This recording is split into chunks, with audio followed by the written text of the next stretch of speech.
পৃথিবীতে একটা মাত্র বাক্য আছে, একটা মাত্র কালিমা আছে। দুনিয়াতে কোনো শব্দ নাই যেটা বলতে জিহ্বা লাগে, ঠোঁট দুটো লাগে না, এমন কোনো শব্দ নাই। আব্বা বলেন ঠোঁট লাগে, মা বলেন ঠোঁট লাগে, এর থেকে সহজ কোনো শব্দ নাই।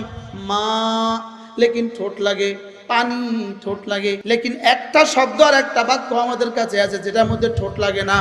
আল্লাহ লা ইলাহা ইল্লাল্লাহ। কেন ঠোঁট লাগে নাই?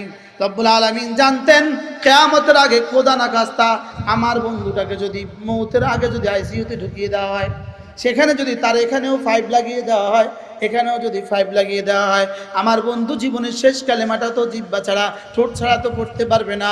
এই জন্য রব ঠোঁটের কালেমা দেন নাই। এবার দেখেন, লা ইলাহা ইল্লাল্লাহ। আল্লাহ লিখতে যেই কয়টা বর্ণ, পুরো কালেমায়ে তাইয়্যিবা লা ইলাহা ইল্লাল্লাহ লিখতে সেই কয়টা বর্ণ। এখানে কফ দিলেন না কেন?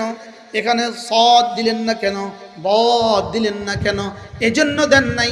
আল্লাহ তাআলা জানতেন দাউদকান্দির মুসলমান, এরা অনেক মুসলমান কফ পারবে না, হা পারবে না, বদ পারবে না, এজন্য যেটা পারবে না এটা দেন নাই। সবচেয়ে সহজটা দিয়েছেন যেটা পৃথিবীর সব মানুষ পারে।